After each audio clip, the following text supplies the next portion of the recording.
Good morning, sir. Good morning, sir. Good morning, sir. Good morning, sir. Good morning, sir. Good morning, sir. Good morning, sir. Morning, बच्चों. Good morning. Good morning, sir. Good morning. Good morning, sir. कैसे भैया जल्दी तो नहीं उठा दिया? तो रोज ही उठाते हो? हाँ Yes, sir. हाँ हाँ हाँ हाँ.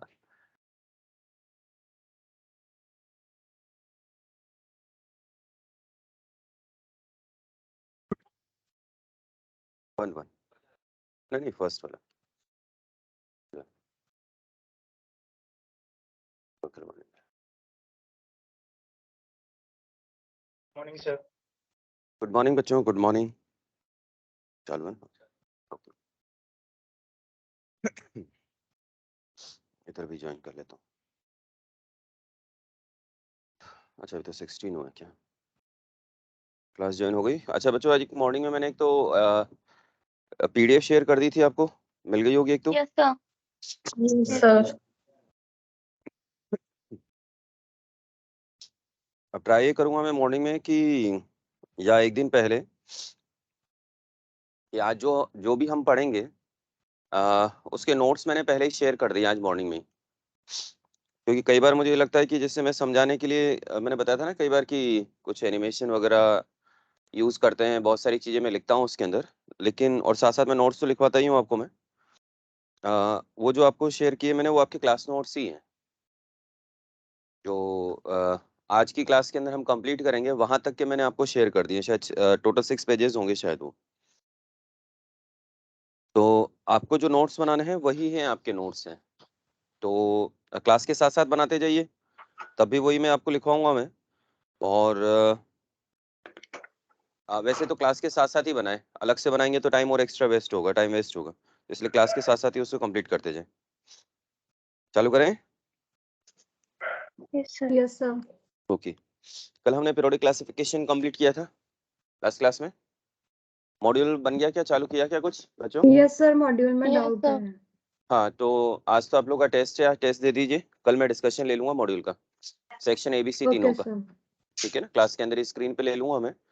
और डाउट्स गिने चुने होंगे. ज़्यादा मुझे लगता नहीं है. 2-3 डाउट होंगे. इससे ज़्यादा तो क्या होना चाहिए? ज़्यादा है यस क्या? सर. No sir. ओके. चलिए चालू करते हैं. तो म्यूट कर लो बच्चों जिनका भी अनम्यूट है.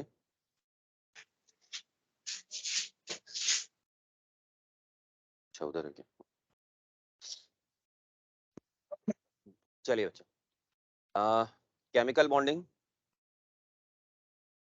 सबसे फर्स्ट तो है. एक्स्ट्रा इंपॉर्टेंट चैप्टर है बच्चों. एक्स्ट्रा इंपॉर्टेंट मतलब आप मान के चलें कि इतना एश्योर कर सकते हैं कि 4 क्वेश्चन आप लेके चलिए इससे. केमिकल बॉन्डिंग आपके एग्जाम के अंदर मिनिमम आप 3 to 4 क्वेश्चंस, 3 से 4 क्वेश्चंस तक तो आप मिनिमम मान के चले कि आएंगे ही आएंगे. और 4 क्वेश्चन हमारे लिए तो बहुत है. ओवरऑल आप देखेंगे कितना 16 मार्क्स का चैप्टर आ रहा है पूरा. क्या पढ़ना है, क्या क्या चीजें हैं आज की क्लास के अंदर. तो हम अभी स्टार्टिंग तो करेंगे इसमें. केमिकल बॉन्ड क्या होता है, केमिकल बॉन्ड का फॉर्मेशन क्यों होता है, कितने टाइप के केमिकल बॉन्ड से. और फिर फाइनली हम शिफ्ट होंगे कहाँ पर? आयोनिक बॉन्ड पर. मैं आपको सबसे पहले आयोनिक बॉन्ड कंप्लीट कराऊंगा मैं. आयोनिक बॉन्ड के ठीक बाद हम कोवलेंट बॉन्ड और कोऑर्डिनेट बॉन्ड पर शिफ्ट होंगे.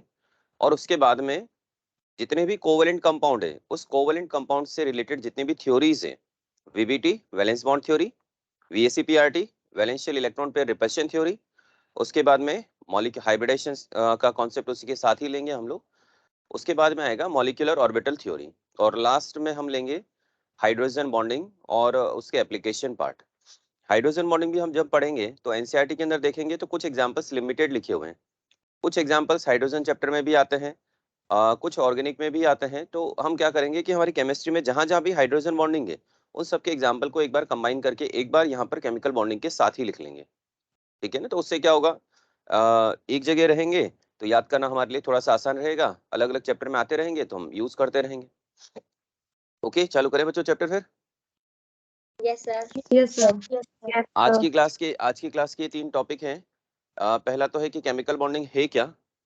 उसके बाद हम पढ़ेंगे टाइप्स ऑफ बॉन्ड्स, कितने टाइप के बॉन्ड हैं। और ये पढ़ने के बाद आज का हमारा जो टॉपिक जाएगा वो कौन सा जाएगा, आयनिक बॉन्ड। आयनिक से हम स्टार्ट करेंगे। तो सबसे पहला आता है आपके पास, एक क्वेश्चन के फॉर्म में चालू करिए आप। तो सबसे पहला क्वेश्चन लिखिए, वाई केमिकल बॉन्ड, या केमिकल बॉन्ड की डेफिनेशन देख लेते हैं पहले। रुको एक बार, क्वेश्चन तो बाद में देखते हैं। एक बार पहले केमिकल बॉन्ड की एक बार डेफिनेशन देख लो, और उसके बाद देखते हैं हम कि केमिकल बॉन्ड का फॉर्मेशन क्यों हो रहा है। सबसे फर्स्ट है केमिकल बॉन्ड है क्या, इसकी डेफिनेशन को हम समझे। जैसे आप देखिए कि हाइड्रोजन, पीरियोडिक टेबल जब आपने पढ़ा था तो हाइड्रोजन आपने किस फॉर्म में लिखा था, वहां पर H की फॉर्म में लिखा था। लेकिन वो किस में कन्वर्ट हो जाता है, H2 के अंदर कन्वर्ट हो जाता है। इसका मतलब इसने एक बॉन्ड का फॉर्मेशन किया है। कौन सा बॉन्ड है, क्या है, वो सब आ जाएगा। ऑक्सीजन नेसेंट एटॉमिक फॉर्म में नहीं मिलकर के हमें O2 की फॉर्म में मिलता है। नाइट्रोजन N2 की फॉर्म में हमें मिलता है। कंपाउंड्स की बात करें तो सोडियम और क्लोराइड ये कंबाइन होकर के NaCl कंपाउंड का फॉर्मेशन कर लेते हैं। तो ये केमिकल बॉन्ड कर क्या रहा है, या फिर ये है क्या। तो केमिकल बॉन्ड ध्यान रखें सिर्फ और सिर्फ एक अट्रैक्टिव फोर्स है। एक बार डेफिनेशन लिखिए इसके लिए, attractive force which hold various constituent. अब कंस्टिट्यूएंट में एटम भी हो सकता है, कंस्टिट्यूएंट में आयंस भी हो सकते हैं, और इन्हें होल्ड तो कर रहा है लेकिन डिफरेंट डिफरेंट केमिकल स्पीसीज बना रहा है, मतलब मॉलिक्यूल का फॉर्मेशन कर रहा है। तो सिंपल सा है कि अट्रैक्टिव फोर्स है बच्चों। अच्छा, एक पॉइंट याद करके बताइए कि जब भी दो एटम के बीच में अट्रैक्शन है, ए और बी ले लिया मैंने, इन दोनों के बीच में अट्रैक्शन है, तो अट्रैक्शन के कारण एनर्जी एब्जॉर्ब होती है या एनर्जी रिलीज होती है, एनर्जी रिलीज होगी। तो इसका मतलब है कि अट्रैक्शन के कारण जब एनर्जी रिलीज होगी, तो इसका मतलब मैं एक पॉइंट तो लिख सकता हूं यहां पर कि जब भी केमिकल बॉन्ड का फॉर्मेशन होगा, बॉन्ड फॉर्मेशन इज ऑलवेज, क्या लिखूं यहाँ पे, exothermic. Bond formation is always exothermic, क्योंकि हमने कहा ना कि ये एक अट्रैक्टिव फोर्स, सिर्फ और सिर्फ अट्रैक्शन फोर्स से दो एटम के बीच में हो सकता है, दो आयंस के बीच में भी हो सकता है। आगे चल करके वंडरवाल फोर्स ऑफ अट्रैक्शन पढ़ोगे, उसमें दो मॉलिक्यूल के बीच में भी वंडरवाल फोर्स ऑफ अट्रैक्शन हो सकता है। तो ये सिर्फ और सिर्फ एक अट्रैक्टिव फोर्स है जो डिफरेंट डिफरेंट कंस्टिट्यूएंट क्यों लिखा है, क्योंकि एटॉमिक फॉर्म भी होगा जो कंबाइन होकर के मॉलिक्यूल बनाएगा, आयनिक कंपाउंड होगा तो आयंस भी होंगे, उन्हें आपस में जोड़े रखने का काम कर रहा है। मेन मीनिंग तो समझ में आ गया कि केमिकल बॉन्ड है क्या बच्चों आपके लिए, सिर्फ और सिर्फ एक attractive force. Okay okay sir. ठीक है, चलिए अब लिखें क्वेश्चन जो मैं लिख रहा था, why chemical bonds are formed, why chemical bonds are formed, chemical bond का फॉर्मेशन होता ही क्यों है। सबसे जब हम पढ़ रहे हैं केमिकल बॉन्ड है तो केमिकल बॉन्ड बनता ही क्यों है, तो सबसे पहला रीजन लिखें इसका, to attain stable electronic configuration, stable electronic configuration. ये क्या करना चाहता है कि स्टेबल इलेक्ट्रॉनिक कॉन्फ़िगरेशन को अटेन करना चाहता है, और उसी स्टेबल इलेक्ट्रॉनिक कॉन्फ़िगरेशन को अटेन करने के लिए केमिकल बॉन्ड का फॉर्मेशन कर रहा है। किस तरह से, एग्जांपल देखना चाहें देखिए। जैसे अभी हमने कहा हाइड्रोजन, एक हाइड्रोजन के पास में एक इलेक्ट्रॉन है वैलेंस शेल में, या टोटल भी एक ही है, इसके पास में भी एक ही है, लेकिन जब बॉन्ड फॉर्मेशन हुआ अभी इस हाइड्रोजन के कितने काउंट हो गए इलेक्ट्रॉन्स, दो इलेक्ट्रॉन्स काउंट हो रहे हैं, और इसके भी दो काउंट हो रहे हैं। इसका मतलब इन हाइड्रोजन का ड्यूप्लेट कंप्लीट हो गया है बच्चों। आपको यदि याद हो तो मोस्ट ऑफ द एलिमेंट क्या करना चाहते हैं, अपना ऑक्टेट कंप्लीट करना चाहते हैं, लेकिन हाइड्रोजन के आसपास के एलिमेंट है वो क्या करना चाहेंगे, ऑक्टेट कंप्लीट करना चाहेंगे।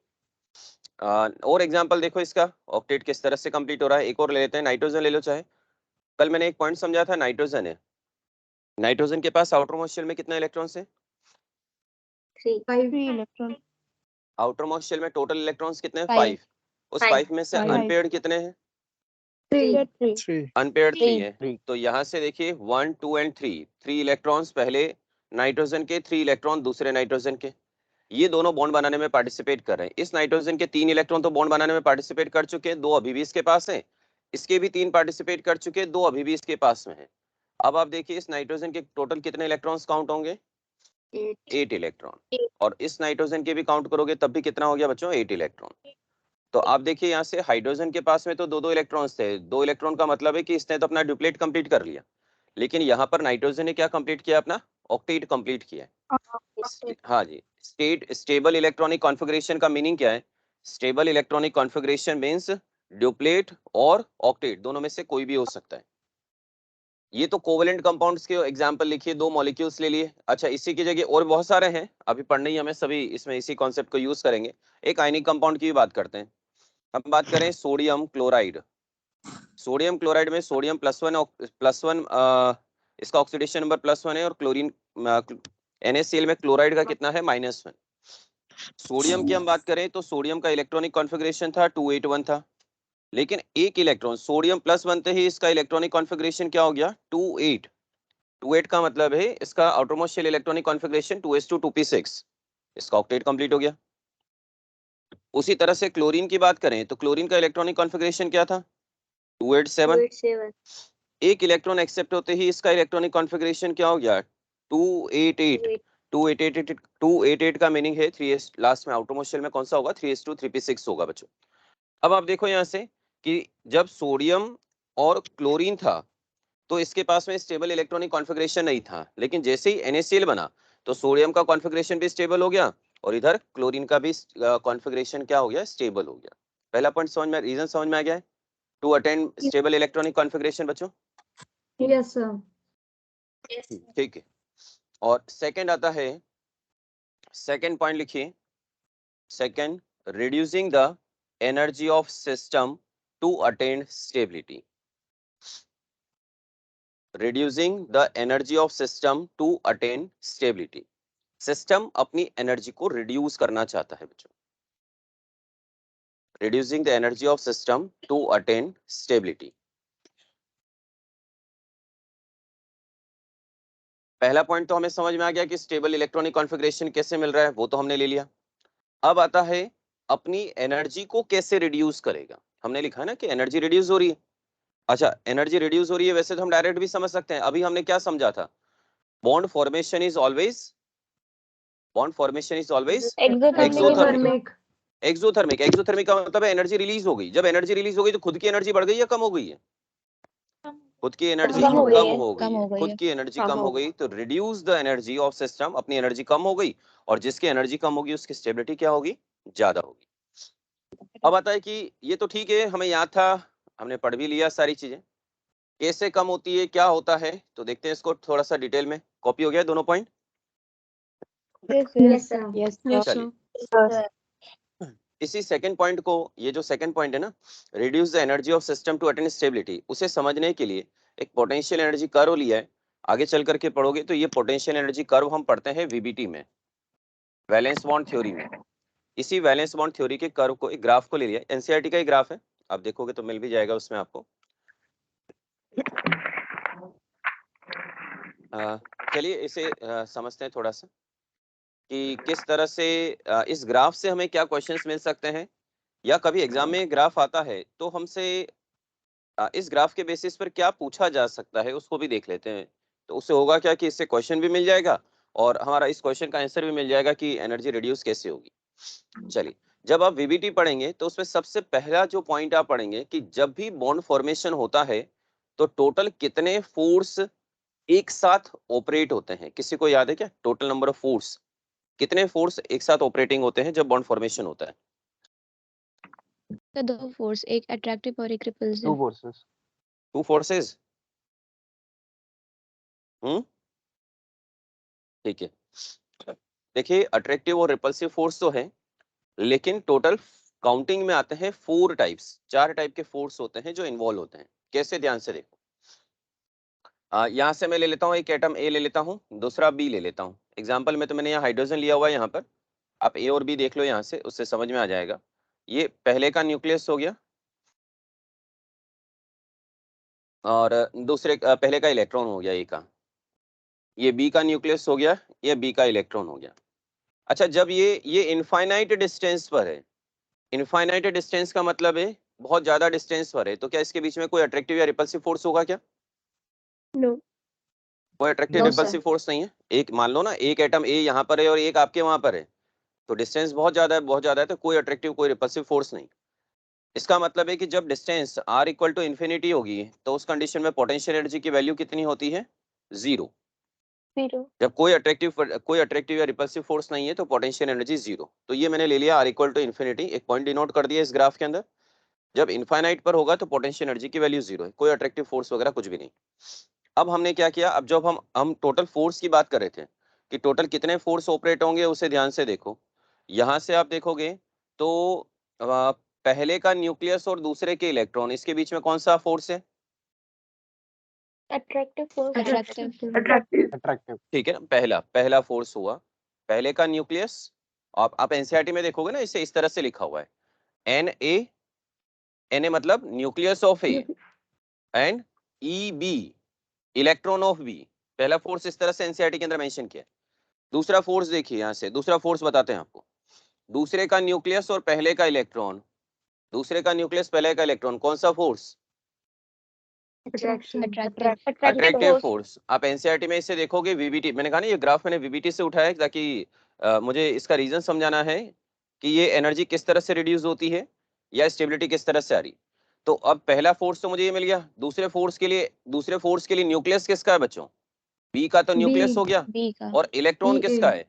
ये ए का। A का। ठीक है। तो ये दोनों फोर्स तो कौन से मिल गए मुझे? अट्रैक्टिव फोर्स मिल गए।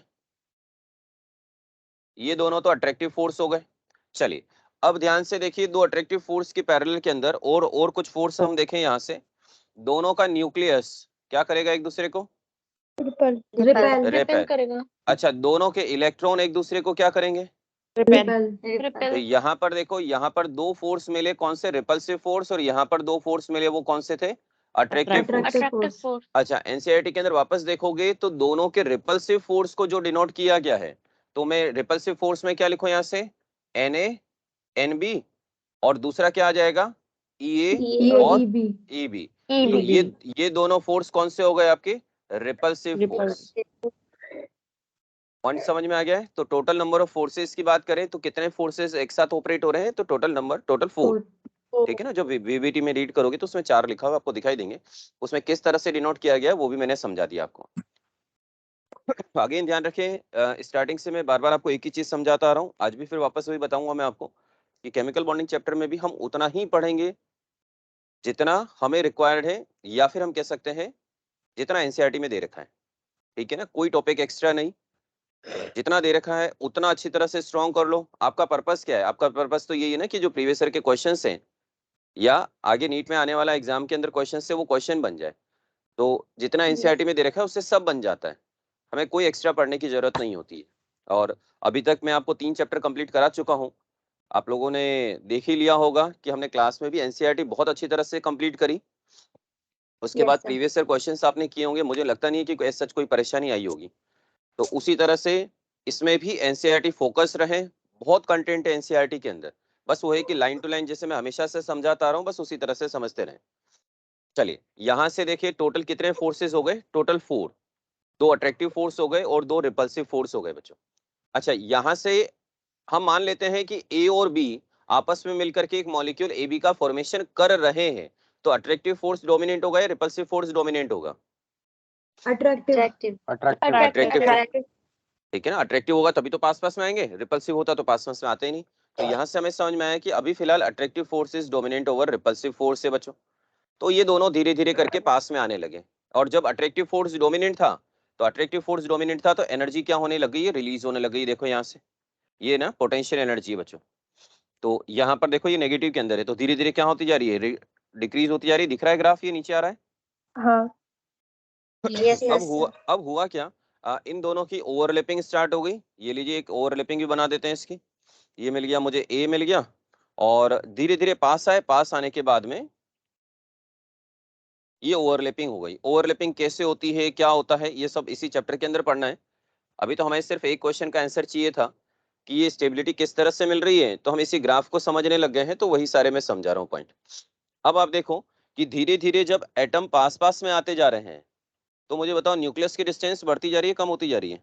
कम होती जा कम रही होती जा रही है। अच्छा, न्यूक्लियस की डिस्टेंस कम होती जा रही है, तो इसका मतलब है कि यहाँ पर रिपल्शन पहले के कंपैरिजन में यहाँ पर रिपल्शन बढ़ना ज्यादा चालू हो जाएगा। ज्यादा इसका होगा। मतलब है, अच्छा इसका मतलब है कि धीरे धीरे रिपल्सिव फोर्स जैसे जैसे पास में लाते जा रहे हैं, तो रिपल्सिव फोर्स बढ़ता जा रहा है। तो कहीं ना कहीं एक ऐसी कंडीशन भी तो आएगी जहां पर अट्रैक्टिव फोर्स किसके साथ बैलेंस हो जाएगा? रिपल्सिव फोर्स के साथ। रिपल्सिव फोर्स के साथ में। तो ये है हमारा पॉइंट। ये जो मैंने मार्क किया है लास्ट पॉइंट, जो मैं सर्कल भी कर देता हूँ, इस पॉइंट पर आकर के अट्रैक्टिव फोर्स किसके साथ बैलेंस हो गए हैं? रिपल्सिव फोर्स के साथ बैलेंस हो गए। या फिर मैं कह सकता हूं इस कंडीशन में मैक्सिमम ओवरलैपिंग हो चुकी है। मैक्सिमम ओवरलैपिंग हो चुकी है। अब दोनों एटम पास में नहीं आ पाएंगे, इसका मतलब है ये कंडीशन बन गई, हमारा मॉलिक्यूल बन गया है यहाँ से। अब मुझे बताइए यहाँ से कि इन दो न्यूक्लियस के बीच की डिस्टेंस, जिसे आप इंटरन्यूक्लियर डिस्टेंस कहते हैं, ये रही इंटरन्यूक्लियर डिस्टेंस। ध्यान से देखो, ये मार्क कर रखिए, ये इंटरन्यूक्लियर डिस्टेंस, इसी इंटरन्यूक्लियर डिस्टेंस को कहा जाता है, क्या कहा जाता है, याद है किसी को? इसी internuclear distance, bond length. Bond length. हाँ जी, क्या लिखा है मैंने, इंटरन्यूक्लियर डिस्टेंस। हाँ जी, इंटरन्यूक्लियर डिस्टेंस, या फिर इसे ही कहा जाता है बॉन्ड लेंथ। पॉइंट समझ में आ गया ये?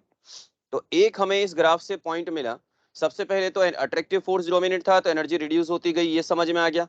इस पॉइंट पर आकर के अट्रैक्टिव फोर्स और रिपल्सिव फोर्स दोनों ही बैलेंस हो गए, मैक्सिमम ओवरलैपिंग हो चुकी है। अब जो इंटरन्यूक्लियर डिस्टेंस मिलेगी उसे ही बॉन्ड लेंथ कहा जाएगा। अब एग्जाम में जो क्वेश्चन आ सकता है, आपको एक ग्राफ दे दिया जाएगा, इसमें ये R0 ये डिस्टेंस कहीं ना कुछ मार्किंग दे दी जाएगी उसके अंदर, और ग्राफ पूरा दे दिया जाएगा और पूछ लिया जाएगा बताइए बॉन्ड लेंथ कितनी होगी। तो बॉन्ड लेंथ ध्यान रखेगा, ये पॉइंट जो लास्ट का बॉटम पॉइंट दे रखा है, यहां से आप चेक कर लीजिए, ये डिस्टेंस आएगी वो आपकी क्या आ जाएगी, बॉन्ड लेंथ आ जाएगी। पॉइंट ठीक है? यहाँ तक का ग्राफ क्लियर होगा? Yes sir. ठीक है, यस सर। चलिए अब आप एक चीज सोचिए यहाँ से कि मैक्सिमम ओवरलैपिंग तो हो चुकी थी, अब थोड़ा सा फोर्स लगा करके और एटम को पास में लेके आइए। अब कौन सा फोर्स डोमिनेट हो जाएगा? Repulsive force. अब रिपल्सिव फोर्स, ये रहा ना, यहाँ तो बैलेंस हो चुका था, कहाँ गया, ये रहा, यहाँ पे तो बैलेंस हो गया था। अब बैलेंस हो गया था, अब जबरदस्ती पास में लाओगे, अब तो रिपल्सिव फोर्स डोमिनेट हो गया। अच्छा, रिपल्सिव फोर्स डोमिनेट होते ही एनर्जी इंक्रीज होगी या डिक्रीज होगी? एनर्जी इंक्रीज होगी। तो ये देखो, आप देखो ध्यान से, ये वाला ग्राफ आपका ऊपर की तरफ चला गया वापस, देख पा रहे हैं आप? Yes sir. ये ग्राफ आपका ऊपर की तरफ चला गया है। पूरा ग्राफ क्लियर है क्या? देखो, यस सर सर। एनर्जी कैसे इंक्रीज होगी? रिपल्सिव फोर्स है ना बच्चे, अट्रैक्टिव फोर्स होता है, अट्रैक्टिव फोर्स में एनर्जी रिलीज होती है, तो खुद की एनर्जी क्या हो जाएगी, डिक्रीज। जब रिपल्सिव फोर्स डोमिनेट होता है तो एनर्जी एब्जॉर्ब होती है, एनर्जी एब्जॉर्ब होगी तो एनर्जी क्या होती चली जाएगी बच्चे, इंक्रीज होती चली जाएगी। यस अच्छा ठीक है, पूरा ग्राफ कंप्लीट है? यस आगे VBT आएगा तब फिर लिखेंगे। अभी हमें सिर्फ इसका आंसर चाहिए था कि एक तो स्टेबल इलेक्ट्रॉनिक कॉन्फ़िगरेशन है और रिड्यूस द एनर्जी, अपनी एनर्जी को रिड्यूस करना चाहता है। क्यों करना चाहता है? स्टेबिलिटी को अटेंड करने के लिए। तो कैसे रिड्यूस हुई? तो अट्रैक्टिव फोर्स के कारण एनर्जी रिड्यूस हुई। इस पॉइंट पर आकर के मिनिमम एनर्जी हो गई, मिनिमम एनर्जी, या फिर हम कह सकते हैं मैक्सिमम स्टेबिलिटी। और जो इंटरन्यूक्लियर डिस्टेंस मिली, इसे हमने क्या नाम दे दिया, बॉन्ड लेंथ नाम दे दिया। और एक क्वेश्चन और मिल गया कि जब बॉन्ड फॉर्मेशन होता है तो कितने फोर्स ऑपरेट हो रहे हैं, टोटल 4 पॉइंट। ठीक है, मतलब देखा जाए है तो वही है, अट्रैक्टिव और रिपल्सिव ही है, लेकिन अट्रैक्टिव और रिपल्सिव के पार्ट्स कितने मिल गए हमें, टोटल 4 पार्ट्स मिल गए। कंप्लीट है? पहला पॉइंट शायद मेरे हिसाब से क्लियर होगा पूरा। हाँ सर। Yes sir. चलिए नेक्स्ट क्वेश्चन लिखना नहीं है, डायरेक्ट ही बता दीजिए आप। तो when two atom combine to form a molecule, बताइए क्या आंसर आना चाहिए? Energy released. स्टार्टिंग से एक ही पॉइंट समझा रहा हूं मैं यहाँ पर। जब हम बात कर रहे हैं अट्रैक्शन की, अट्रैक्शन जब भी डोमिनेंट होगा, अट्रैक्शन ज्यादा होगा, तो प्रोसेस हमेशा ही कौन सा होगा, एक्सोथर्मिक। एक्सोथर्मिक का मतलब है एनर्जी क्या होगी, रिलीज होगी। ठीक है, ऑलरेडी मेंशन कर चुके हैं। नेक्स्ट आता है टाइप्स ऑफ बॉन्ड। हेडिंग लिखें टाइप्स ऑफ बॉन्ड, हेडिंग लिखें types of bond.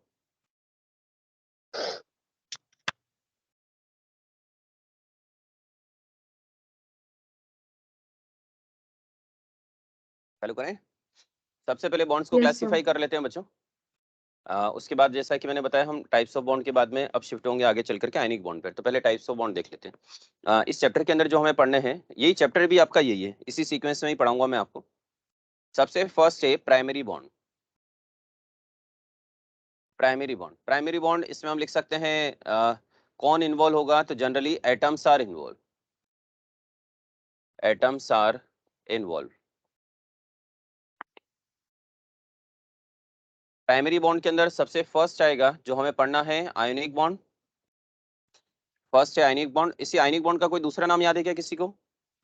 Ionic bond का एक और नाम है इलेक्ट्रोवैलेंट बॉन्ड। इलेक्ट्रोवैलेंट। हाँ जी, इलेक्ट्रोवैलेंट बॉन्ड। ध्यान रखिएगा, ये कई बार नाम ही ध्यान नहीं रहता, उसके कारण भी क्वेश्चंस रिलेट नहीं कर पाते हैं, तो इसलिए नाम भी अच्छी तरह से ध्यान रखें। इसके बाद सेकंड हम पढ़ेंगे covalent bond, covalent bond. Next third आएगा कोऑर्डिनेट बॉन्ड। अब आगे चल करके जब मैं आपको दोनों पढ़ा दूंगा मैं, उसके बाद देखेंगे कि covalent bond is replaced by coordinate bond is replaced by covalent bond. आपके लिए अब कोऑर्डिनेट बॉन्ड और कोवेलेंट बॉन्ड आगे चल करके एक ही हो जाएंगे। पढ़ते समय मैं अलग अलग पढ़ाऊंगा, जैसे ही कंप्लीट हो जाएगा फिर दोनों को मिक्स कर लेंगे। और फोर्थ आता है बच्चों मेटेलिक बॉन्ड।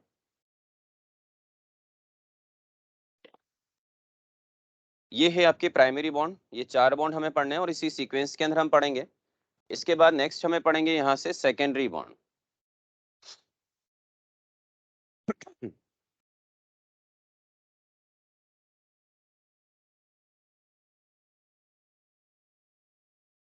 नेक्स्ट है सेकेंडरी बॉन्ड। सेकेंडरी बॉन्ड में आपके पास 2 आ जाएंगे। सेकेंडरी बॉन्ड में 2 आ जाएंगे। फर्स्ट है हाइड्रोजन बॉन्ड,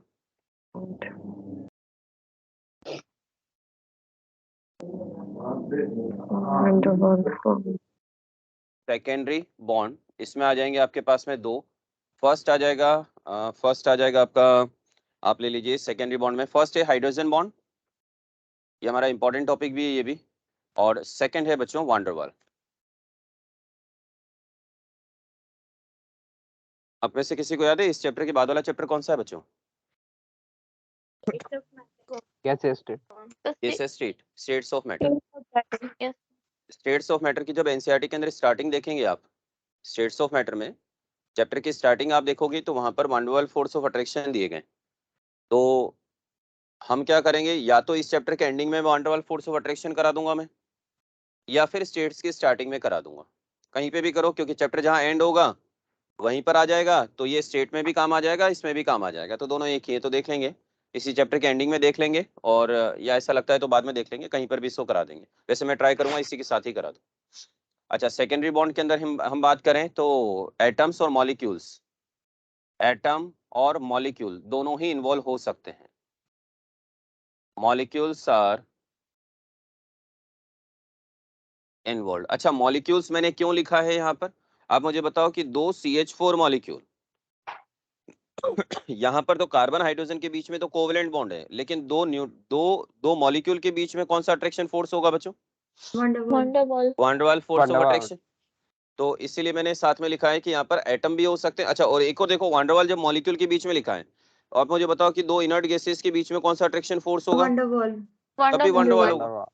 तो एटम भी इन्वॉल्व हो सकते हैं, मॉलिक्यूल भी इन्वॉल्व हो सकते हैं। तो इसलिए इन जनरल ऐसा कोई पूछा नहीं है, तो हमने जनरली लिखा है यहाँ पर। लेकिन हाँ, प्राइमरी बॉन्ड के अंदर जनरली एटम या आयंस इन्वॉल्व होंगे इसके अंदर। कंप्लीट है? Yes sir. ये है, हाँ बच्चे, ये आपने लिख लिया। टाइप्स ऑफ बॉन्ड के सारे नाम हो चुके हैं। हेडिंग लिखें आयनिक बॉन्ड और इलेक्ट्रोवैलेंट बॉन्ड। यहाँ से चालू करते हैं हमारा टॉपिक हम। सर आज के कंपाउंड का नाम? अच्छा, आज के कंपाउंड का नाम, कल क्या लिखाया था? बोरेक्स लिखाया था शायद कल, है ना? Yes sir. आज आज लिख लो आप क्रायोलाइट लिख लो। क्रायोलाइट फॉर्मूला याद है किसी को? Cryolite Na3AlF6 cryolite LIT। Okay, ये सी है बच्चा ना, ये वापस लिख देता हूँ मैं। रोज पूछते जाओगे तो मैं भूल जाऊंगा, ध्यान रखिए। मैं पहले ही बता चुका हूँ, मुझे नहीं याद रहेगा कि आपको कंपाउंड्स का नाम लिखाना है। आप क्लास के बीच में कभी भी एक बार बता दीजिएगा, सर एक कंपाउंड का नाम लिखा दीजिए, बस चल रहा है टॉपिक, हमारा टॉपिक तो कंटिन्यू कर ही रहेंगे, 2 मिनट साइड में और लिखते जाइए। पहले वाले याद तो हो गए? Yes, sir. हम ध्यान रखें, हम सिर्फ हैं हम जी बच्चे, क्रायोलाइट के साथ और एक होते हैं, एक ही नाम है क्रायोलाइट। एल्यूमिनियम का और आता है बच्चे, एल्यूमिनियम की मेटलर्जी में पढ़ते हैं हम, जब क्रायोलाइट और कंपाउंड होते हैं। फ्लोरस्पार हाँ CF2, sir. वो मिक्सचर मिलाते हैं उसके अंदर, एल्यूमिना के अंदर मिक्सचर मिलाते हैं बच्चे। हम हमारा पर्पस सिर्फ ध्यान रखें बच्चों, यहाँ से ये एक ही कंपाउंड लिखाने का सिर्फ पर्पस है, हम बूंद बूंद से गड़ा भरना चाह रहे हैं और कुछ भी नहीं है। जब इनऑर्गेनिक आएगी तब तक एक एक नाम भी डेली याद करते रहो, पुराने रिवाइज करते रहो, नए याद करते रहो। जब इनऑर्गेनिक, जब याद करने वाली इनऑर्गेनिक आएगी, जब मेटलर्जी आएगी, पी ब्लॉक आएंगे, तो ऑलरेडी इतना कंटेंट याद होगा आपको कि आपको लगेगा कि अच्छा ये कंपाउंड्स तो ऑलरेडी हमें याद है, तो परेशानी आएगी नहीं उसमें। बस पूछते रहें, रोज एक एक लिखाते रहेंगे, बढ़ता चला जाएगा। हेडिंग लिखो, आयनिक बॉन्ड और इलेक्ट्रोवैलेंट बॉन्ड। हो गया, चालू करें। Yes, sir. फर्स्ट पॉइंट लिखें, Yes, sir. फर्स्ट पॉइंट लिखें, formed by complete transfer of electron.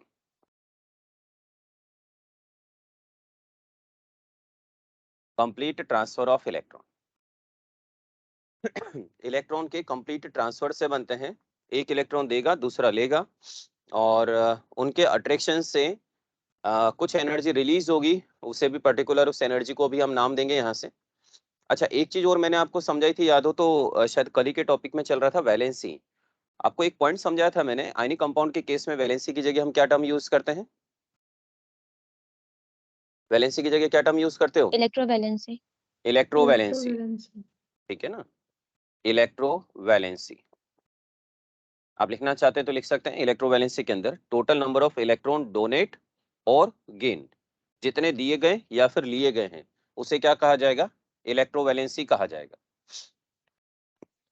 Side में लिख लीजिएगा, एक total number of electron lose और गेन कर लीजिए चाहे।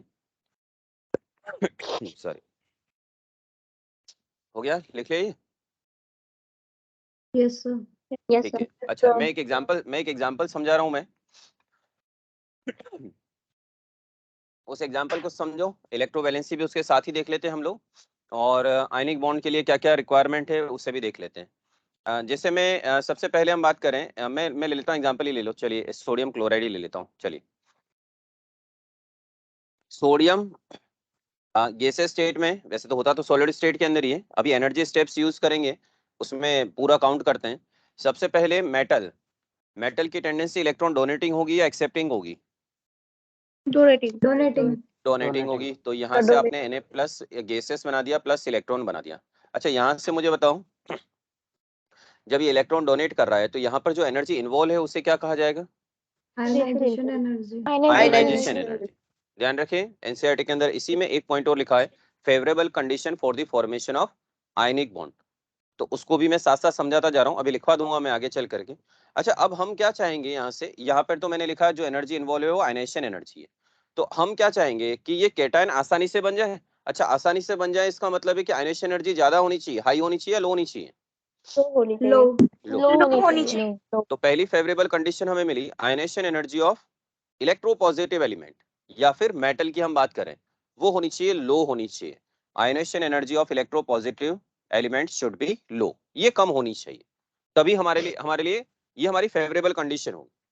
नेक्स्ट है क्लोरीन की बात करें, क्लोरीन गैसेस स्टेट के अंदर है, ये इलेक्ट्रॉन एक्सेप्ट करेगा, Cl- बना देगा गैसेस के अंदर। अच्छा, यहाँ पर जो एनर्जी इन्वॉल्व थी उसे क्या नाम दिया था हमने कल? Electron affinity.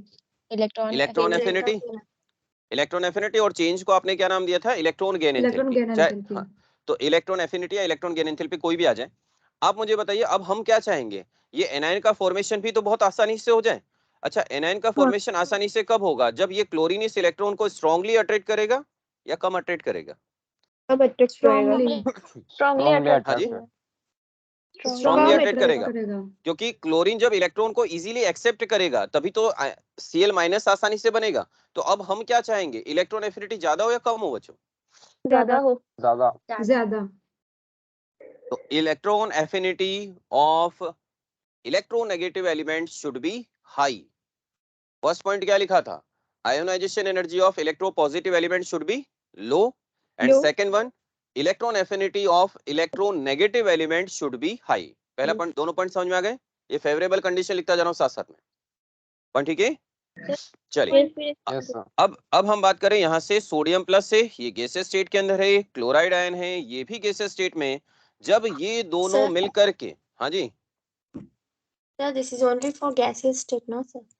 Isolated gases state, आप याद करिए ना, अभी हमने आयोनाइजेशन एनर्जी की डेफिनेशन क्या लिखी थी, energy required to remove electron from the हाँ, valence shell of isolated gases atom, इसलिए मैं इसको गैसेस स्टेट, गैसेस में ले रहा हूँ बच्चे, ठीक है ना? वैसे Okay, sir. अभी अभी डिटेल में ले रहा हूँ मैं, सोडियम हमें सॉलिड स्टेट के अंदर मिलता है, वहां पर सब्लिमेशन एनर्जी की रिक्वायरमेंट होगी, वो सब लिखते हैं अभी। यहाँ तक ठीक है बच्चों? Yes sir. हाँ जी, Yes, sir. Sodium ion gases state, chloride ion gases state, sodium chloride हमें सॉलिड स्टेट के अंदर मिल गया। हमें एक single sodium chloride ionic compound एक सिंगल मॉलिक्यूल की फॉर्म में कभी नहीं मिलता है।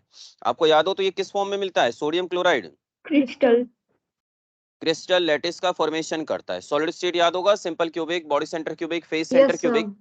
तो ये उस तरह का एक क्रिस्टल लैटिस बनाता है, एक सिंगल एंटिटी की फॉर्म में हमें कभी भी नहीं मिलेगा। ओके, चलिए अब हम एक पॉइंट और समझते हैं यहाँ पर। जैसा कि हमने कहा था कैटायन और एनायन, इनके अट्रैक्शन, यहाँ पर भी तो अट्रैक्शन होगा, इस अट्रैक्शन से जो एनर्जी रिलीज होगी उसे क्या कहा जाएगा, लैटिस एनर्जी, लैटिस एंथैल्पी या लैटिस एनर्जी वर्ड यूज कर लो या एंथैल्पी वर्ड यूज कर लीजिए। चलिए अब हमें एक और फेवरेबल कंडीशन चाहिए कि लैटिस एनर्जी हाई होनी चाहिए या लो होनी चाहिए, ये बताइए आप। हाई होनी चाहिए, High. Lattice energy should be high. अरे यहीं से देखो ना बच्चों, जब हमने कहा कि साहब बॉन्ड फॉर्मेशन हो रहा है, आयनिक बॉन्ड बन रहा है, जब आयनिक बॉन्ड बन रहा है तो हम ये भी तो चाहेंगे कि साहब आयनिक बॉन्ड बहुत ही स्ट्रॉन्ग बने। अच्छा, स्ट्रॉन्ग बॉन्ड कब बनेगा, जब इन दोनों के बीच में अट्रैक्शन, जब इन दोनों के बीच में अट्रैक्शन ज्यादा होगा, ज्यादा होगा। और जितना ज्यादा अट्रैक्शन होगा उतना ज्यादा हाई। स्ट्रॉन्ग बॉन्ड होगा, यही तो हमारा कॉन्सेप्ट है। अब अट्रैक्शन ज्यादा होगा तो हमने भी तो पढ़ा है, जितना ज्यादा अट्रैक्शन होगा उतनी एनर्जी भी तो रिलीज होगी। तो इसका मतलब है कि lattice energy should be high. कौन ठीक है सारे? Yes Yes. sir. Yes sir. चलिए वापस से एक बार रिकॉल कर देता हूं मैं आपको। Favourable condition for the formation of ionic bond, first है ionisation energy of electropositive element should be low, electron affinity of electronegative element should be high, and lattice energy should be high. ये तीन favourable condition है जब ionic bond का formation बहुत ही आसानी से होगा। अब हम बात करें, मैंने एक टर्मिनोलॉजी और यूज कर ली थी यहाँ पर, इलेक्ट्रोवैलेंसी। मुझे बताओ इसमें सोडियम की इलेक्ट्रोवैलेंसी कितनी है, यहाँ पर 1 सोडियम से सोडियम प्लस One. बना है ना बच्चों, तो इसके लिए इलेक्ट्रोवैलेंसी कितना हो गया, 1। 1 और क्लोरीन से जब Cl माइनस बना तो क्लोरीन की इलेक्ट्रोवैलेंसी कितना है यहाँ पर, 1. ये भी तो बने, One. ये भी तो बने। हमने पॉइंट क्या समझा था, जितने इलेक्ट्रॉन दिए जाएंगे या लिए जाएंगे, total number of electron gain और लूज, जितने भी लूज कर रहा है वही उसकी इलेक्ट्रोवैलेंसी, या जितने गेन कर रहा है वही उसकी इलेक्ट्रोवैलेंसी। सारे पॉइंट क्लियर है या किसी को कुछ पूछना है तो बता दीजिए बच्चों। नो सर, ठीक है। चले आगे, यस सर, Yes sir. ये कॉपी कर लीजिए और साथ में ये लिख लीजिएगा, साथ में favourable condition for the formation of, ये जो मैंने सर्कल बनाया है, favourable condition for the formation of ionic bond.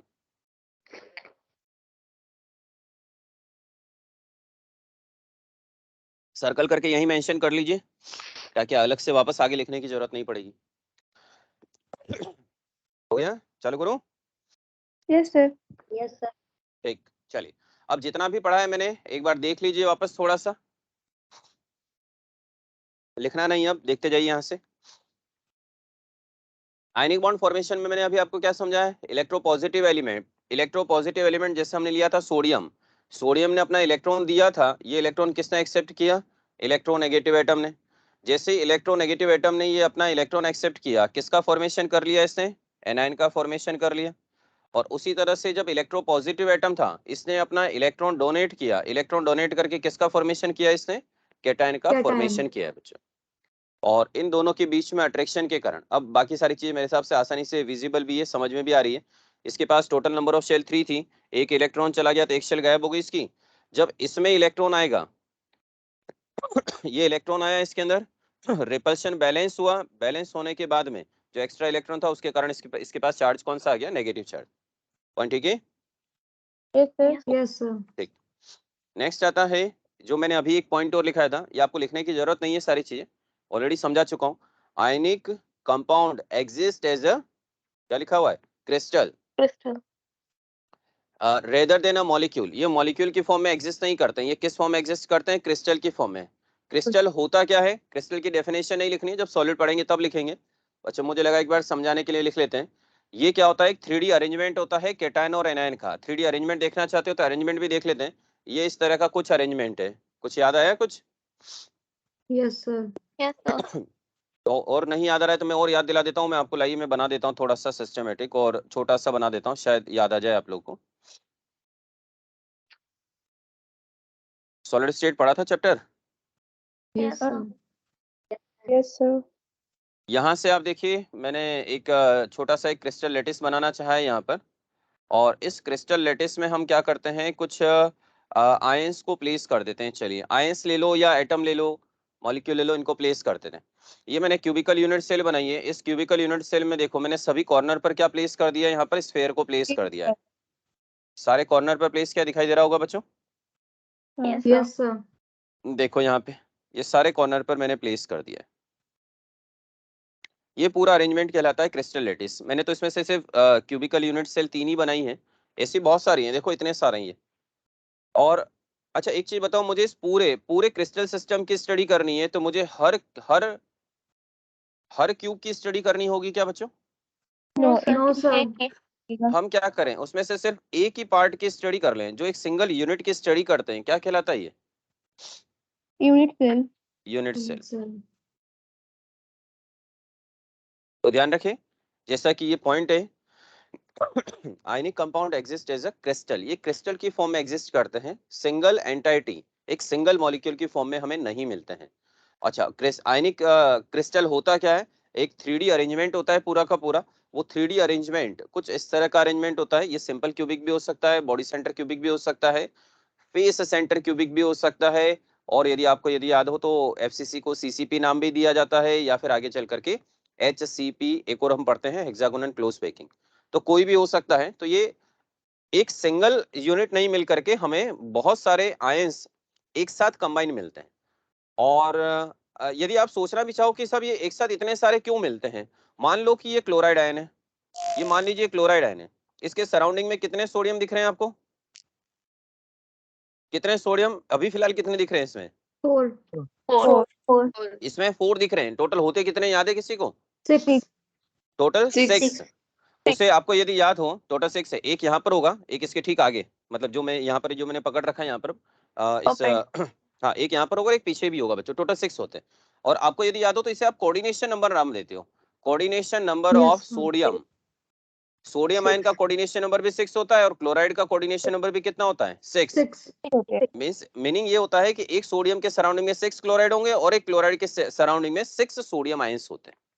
Point ठीक है, अभी फिलहाल नहीं लिखना है, मैं सिर्फ एक ये पॉइंट बताना चाह रहा था जो मैंने अभी आपको यहाँ पर समझाया था, ये रहा कि ये सब क्रिस्टल लेटिस की फॉर्म में मिलेंगे।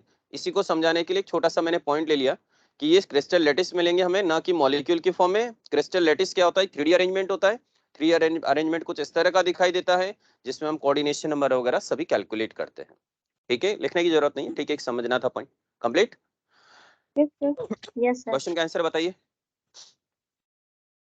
In the crystal lettuce of electrovalent compound is composed of, क्या लिखा हुआ है यहाँ, ये क्या लिखा हुआ है? Electrovalent. C होगा. इलेक्ट्रोवेलेंट, हाँ जी, इलेक्ट्रोवेलेंट बॉन्ड का मतलब कौन सा बॉन्ड हो गया ये? Ionic bond. Ionic bond. Ionic bond. अब जब आयनिक बॉन्ड की बात कर रहे हैं तो आयनिक बॉन्ड के कंस्टिट्यूएंट कौन होते हैं? Oppositely Anion, charged. cation. Ions होते हैं, कैटायन होगा और एक एनायन होगा बच्चों। तो कैटायन है तो अपोजिटली चार्ज्ड आयंस। क्वेश्चन ठीक है। Yes, sir. Yes, sir. Yes, sir. अब लिखना नहीं है, सब चीजें पढ़ा चुका हूँ, समझिए बस कुछ पॉइंट समझा रहा हूँ। इलेक्ट्रोवैलेंसी टर्म समझाया था। हाँ Yes, sir. Total number of electron जो भी लॉस्ट हो रहे हैं, यानी जितने लूज किया जितने गेन किए, वही था इलेक्ट्रोवैलेंसी। ये सोडियम क्लोराइड है, इलेक्ट्रोवैलेंसी सोडियम की कितनी है? 1 One. 1। क्लोराइड की कितनी है? One. ठीक है, नेक्स्ट बताओ। कैल्शियम की, इस कंपाउंड में कैल्शियम की कितनी है? 2 Two. और क्लोराइड की कितनी है? One. 1 1 1। एक क्लोराइड है ना, एक क्लोराइड ने तो एक ही एक्सेप्ट किया है ना बच्चे। ये देखो ना बच्चों, ये कैल्शियम है, 2 इलेक्ट्रॉन थे, एक इलेक्ट्रॉन इसने इस क्लोरीन को दिया है, इसने एक इसको दिया, इसके टोटल कितने चले गए? 2 चले गए, तो इसकी इलेक्ट्रोवैलेंसी 2। इसको मिले कितने? One. इसको तो एक ही मिला ना, इसको तो एक ही मिला, और इसको कितना मिला? इसको भी तो एक ही मिला। One. पॉइंट ठीक है। इलेक्ट्रोवैलेंसी टर्म अब तो क्लियर Yes, होगा। sir. Yes, sir. चलिए, क्लियर है तो क्वेश्चन करके बताओ फटाफट से।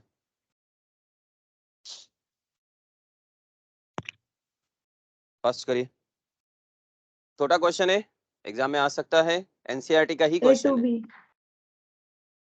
सी ऑप्शन 8 बजे So first option A to B3. देख लेते हैं बच्चे। Option A two B A two B 3। Yes, sir. चलिए,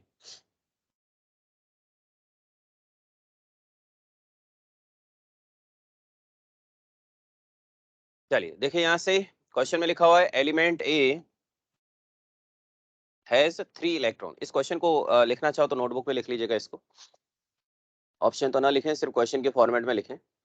ए के पास वैलेंशियल में 3 इलेक्ट्रॉन्स हैं, इसके पास में 3 इलेक्ट्रॉन्स आ गया वैलेंशियल में। और दूसरा लिखा हुआ है B has 6 electron in its outermost orbit. B, इसके पास है 6 इलेक्ट्रॉन है। अच्छा, अब देखिए यहाँ से जो हमारे पास टोटल नंबर ऑफ इलेक्ट्रॉन्स दिख रहे हैं, इसे देख करके क्या हम ये कंपेयर कर सकते हैं क्या कि ए की टेंडेंसी, ए को ऑक्टेट कंप्लीट करना है। चलिए हम थोड़ा सा आसान तरीके से समझते हैं। ए को ऑक्टेट कंप्लीट करना है, कल भी हम यही समझ रहे थे। वैलेंसी टर्म जब भी हम यूज करें तो दिमाग में सिर्फ एक ही होना चाहिए, हमें ऑक्टेट कंप्लीट करना है बच्चों।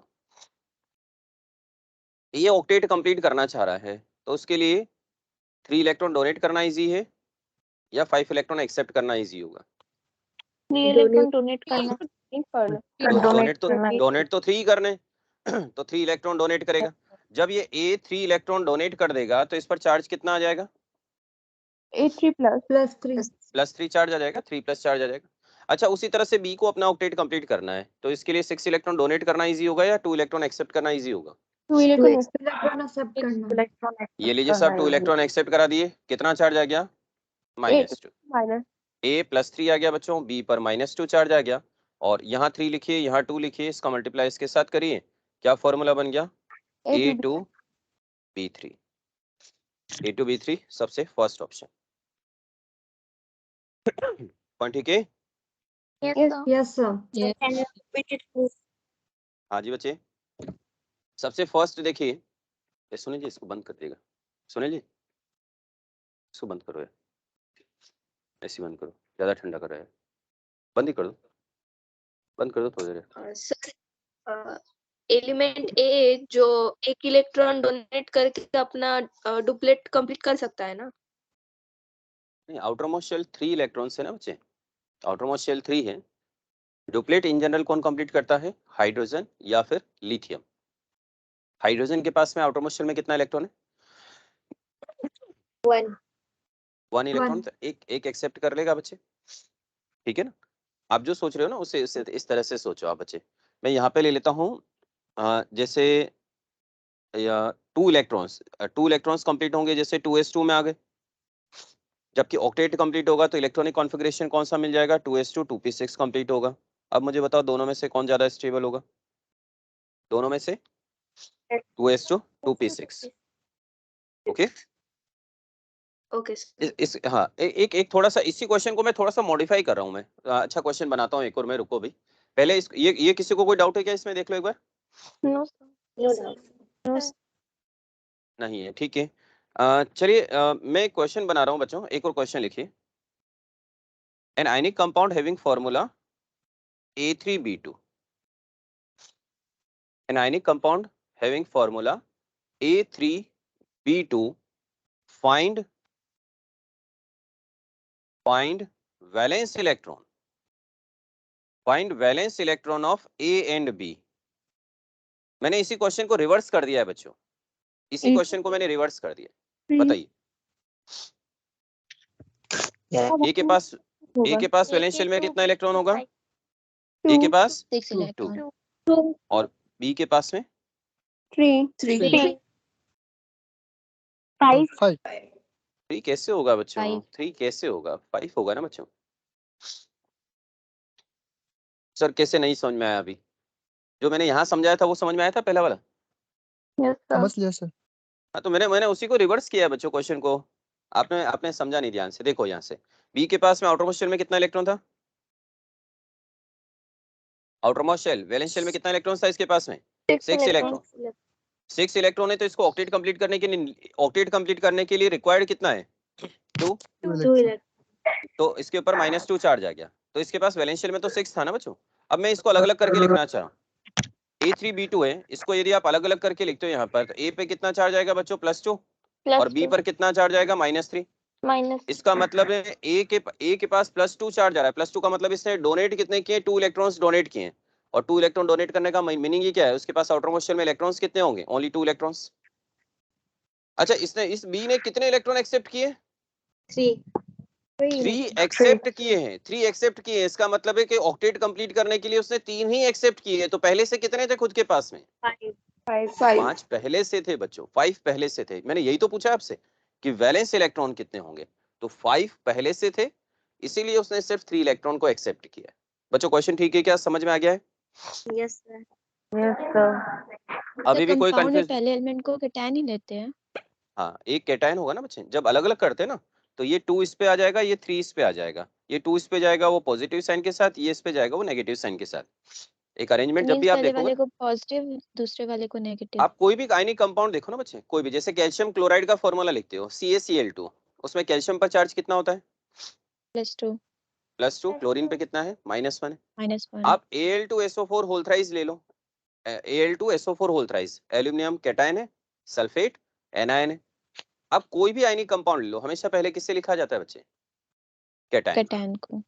बच्चों क्वेश्चन ठीक है? हाँ सर। चलिए, हाँ जी। सर ई के आउटर शेल में 6 इलेक्ट्रॉन्स नहीं हो सकते? नहीं, 6 नहीं हो सकते। क्यों? 6 तब हो सकते जब वो 2 एक्सेप्ट करता। इसने 2 इलेक्ट्रॉन क्या किया? एक्सेप्ट किया है, डोनेट किया है बच्चे? 2 इलेक्ट्रॉन्स डोनेट किया है। डोनेट किया। डोनेट किया है, इसका मतलब क्या होगा? उसके आउटर मोस्ट शेल में 2 इलेक्ट्रॉन्स होंगे। ओके, सर हमें कैसे पता चला ये डोनेट ही किया है? क्योंकि मैंने क्या कहा, ए पर चार्ज कौन सा आ रहा है? पॉजिटिव कैटायन है ना। +2 चार्ज कब आएगा? जब डोनेट करेगा या एक्सेप्ट करेगा बच्चे? डोनेट करेगा।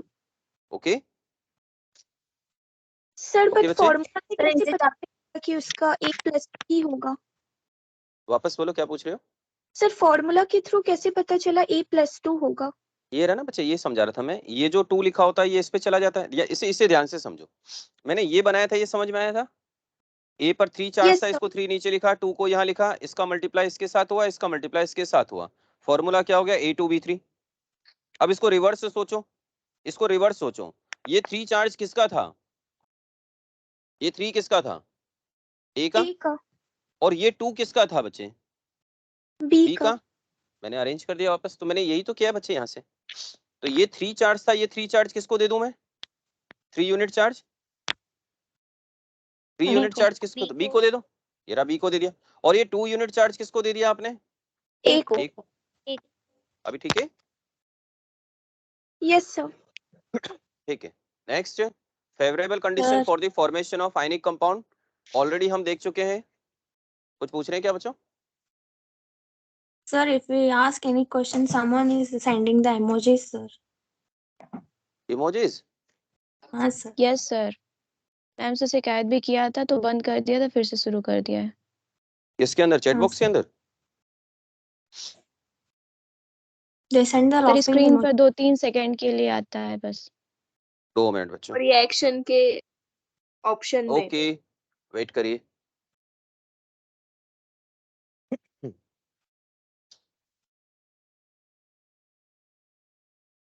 समझिए, इसको बंद करिएगा एक बार।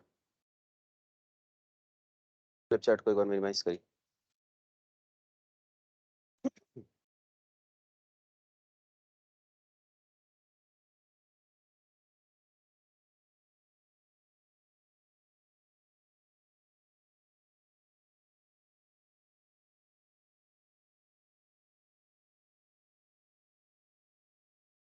एक बार मैंने स्क्रीन लाई ना बस।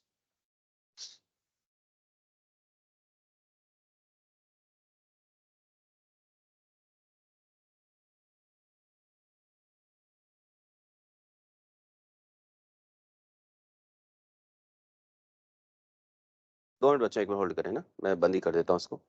एक पॉइंट और, एक और बता देते हैं अभी। अरे क्या हो गया, पीपीटी कहाँ चली गई? 2 मिनट बच्चा होल्ड करें।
कोई बात नहीं।